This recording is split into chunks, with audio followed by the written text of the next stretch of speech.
is up, YouTube? What's going on, fellow fantasy people? And of course, what is up, the Catch fan?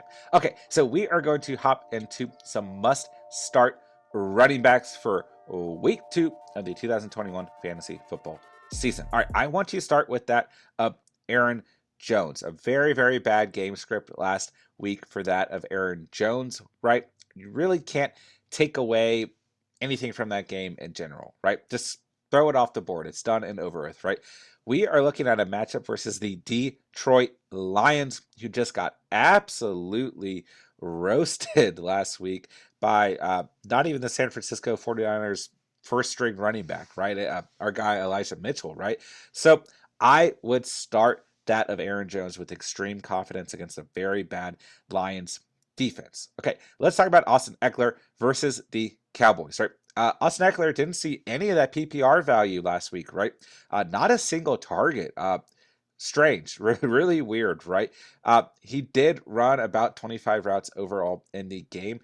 I would look for Austin Ekeler to have a much better stat line this week, although he had a good stat line overall last week. Against this Dallas Cowboys defense, the way they looked against Tampa Bay, I would feel pretty good about putting Austin Ekeler out there. So don't worry about the lack of overall receptions last week. I think he's going to have a much better week overall. Okay, some people are worried about starting that of DeAndre Swift this week versus the Packers, and I get it, man. I don't want to necessarily jump the gun on DeAndre Swift being a phenomenal running back all year long, but listen, man, he had a really good game last week, and so did Jamal Williams, right?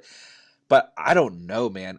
The way that he was involved in that passing game, I would keep him in your lineup this week versus the Packers, especially how that Packers defense looked last week. I wouldn't worry about starting that of DeAndre Swift this week whatsoever. Can we just talk about David Montgomery for a second? Gosh, did he ball out last week, man. Love to see it. Love to see my guy Montgomery going out there and getting it, man, against an incredible Rams defense. I would start him. If you're not already starting him with extreme confidence, do so against a Bengals team that looked like they liked to give up a lot of options defensively last week, right? We saw a lot of points in a very long game with the Vikings last week, so I would definitely have Montgomery out there as well. But some of these guys seem like pretty obvious starts overall. Man, I would keep Miles Sanders in your lineup even against the Niners. Niners didn't look so great last week defensively, right? That could change. I mean, we willing to wipe the board with the Packers and Saints. We might have to do the same thing with this Niners defense in week 1 against the Lions, but nonetheless, man, they gave up a lot of plays from the running back position, and I would keep Miles Sanders in your lineups with pretty extreme confidence. Although we saw some work from some other running backs on the team, we saw some work from our guy Jalen Hurts. I think Miles Sanders has a very solid stat line once again this week. James Robinson, man, I know you guys are really worried about this one, but the game script did not support that of James Robinson. If he is your RB3, then I would definitely consider keeping him in against the Broncos. I know it's not the best matchup overall, but I would roll with James Robinson if you went out and you spent a heavy draft pick on him, because I think that the boost of confidence with a better stat line and a better overall game script is going to help your fantasy season overall. Chase Edmonds versus the Vikings. Not a lot of people talking about this one. We talked about the Bengals giving up a lot of points from the defensive position. Well, so did the Vikings in that very same game. And man, I liked how I saw Chase Edmonds involved out there as a true PPR back. I would start Chase Edmonds, especially if he's your flex player, with extreme confidence this coming week. I think he's going to have a very good stat line overall.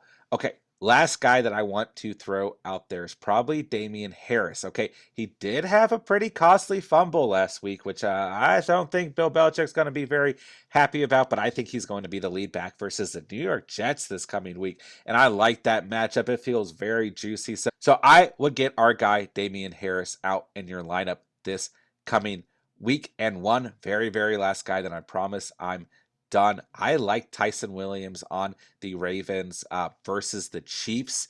He didn't look very good in the passing game in terms of a blocker, but I mean, I like Latavius Murray as well. I think it's going to be a high scoring game. But I like Tyson Williams with the edge at the moment, if you're asking me, man. And one last one, because we're still going on this very long tangent. Why not start Mark Ingram if you picked him up off waivers, right? I think he could have actually a pretty good game against the Browns, at least get a score and have a pretty solid stat line overall. So there you have it, man. Those are my must-start running backs for week 2 of the 2021 NFL fantasy football season, man. I'm so excited for week 2. I can't even explain it. It kicks off tomorrow night with the Washington football team and the New York Giants on Thursday Night Football, man. Really, really excited for that game. Only must start I have out of that game, that Washington football team defense, baby, against the New York Giants. But that's a different topic for a different video. So as always, man, I thank you guys so much for watching and or listening. If you found this video entertaining or helpful in any way, go and smash that like button, man. Truly, truly helps out the channel. And of course, we're on the road to 200 subscribers here at the Catch. Go to become a part of the Catch fam by subscribing down below, man, and drop some comments down below on who is your must start running back in your lineup this coming week. And like I said, thank you guys so much for watching and or listening, and remember, you saw it here on the Catch.